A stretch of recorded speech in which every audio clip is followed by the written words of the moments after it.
నేను తెలంగాణ ఉద్యమకారులకు, అమరవీరుల కుటుంబాలకు, తెలంగాణ మేధావులకు విజ్ఞప్తి చేయదలుచుకున్నా. 10 సంవత్సరాలు మీరు ముఖ్యమంత్రిగా ప్రభుత్వంలో ఉన్నప్పుడు ఎక్కడే కానీ తెలంగాణ తల్లి విగ్రహాన్ని ఏర్పాటు చేయలేదు. అందుకే ఈరోజు కాదు, జూన్ 2 నాడే నేను చెప్పిన సచివాలయం లోపల తెలంగాణ ప్రజలకు పరిపాలన గుండెకాయ అయిన సచివాలయంలో తెలంగాణ తల్లి విగ్రహ ప్రతిష్టను ఏర్పాటు చేస్తామని జూన్ 2 నాడు నేను అధికారికంగా ప్రకటించిన.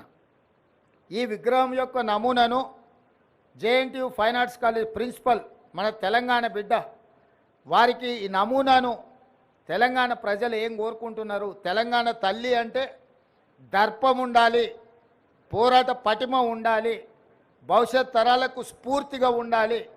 నిజంగా మన కన్న తల్లిని చూస్తే మనకెంత సంతోషాన్ని, ఎంత ఆత్మవిశ్వాసాన్ని పెంపొందిస్తుందో ఆ తెలంగాణ తల్లి కూడా ఆ విధంగా తెలంగాణ ప్రజలకు దగ్గరగా ఉండాలి.